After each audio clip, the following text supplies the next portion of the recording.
Bem, Pai Senhor, pastor, nós aprendemos que as provas provêm do Senhor e as lutas somos nós que buscamos.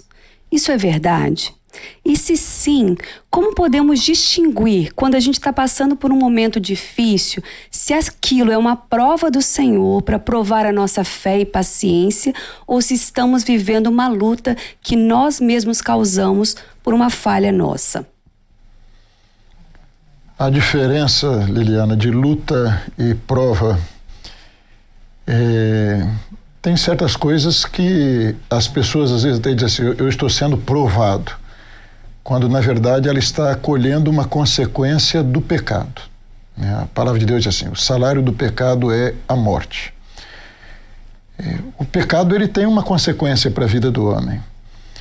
Às vezes as pessoas têm até uma concepção assim que nós, quando deixamos de pecar, estamos fazendo alguma coisa para Deus. E na verdade não é. Nós estamos fazendo alguma coisa para nós mesmos.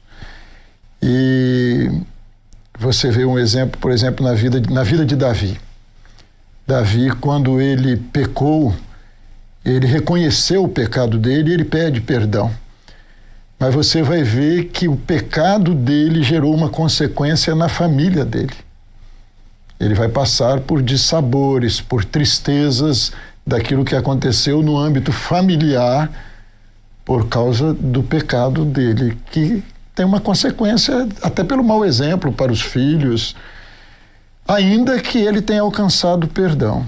Então essa é a diferença. Agora, a luta, ela existe. Agora, quando você é provado, aí você está dentro de um plano profético. Nós sabemos que a nossa vida, ela é profética. Você pega a conversão de Paulo. Logo no começo o Senhor já disse profeticamente o que seria a vida dele. Ananias, este é para mim um vaso escolhido. E o Senhor diz mais, e Paulo tinha conhecimento disso, que você vê em diversas passagens bíblicas, ele fazendo referência a isso. Então ele vai dizer o seguinte, você vai ver o Senhor falando o quanto ele vai padecer pelo meu nome. Aí você vai pegar na história de Paulo, você vai ver Paulo lá no cárcere em Filipos. Estava lá, o Senhor que mandou ele, passa a Macedônia e ajuda-nos. Chegou em Filipos, foi preso, foi lançado no cárcere, sofreu açoite, mas estava lá cantando louvores. Ele não devia estar entendendo nada naquele momento.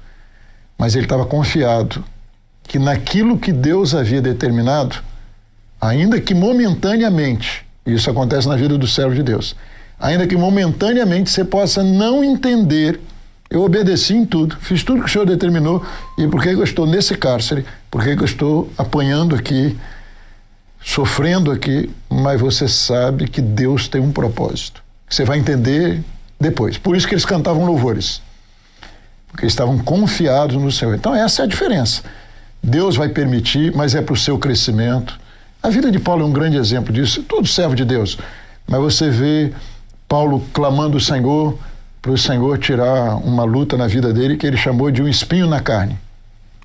E o Senhor respondeu para ele o quê? A minha graça te basta, o meu poder se aperfeiçoa na fraqueza. E ele mesmo fala que o Senhor permitiu aquilo, aquela luta, para ele não se vangloriar das excelências das revelações. Era uma bênção para ele, aquela luta que ele estava passando.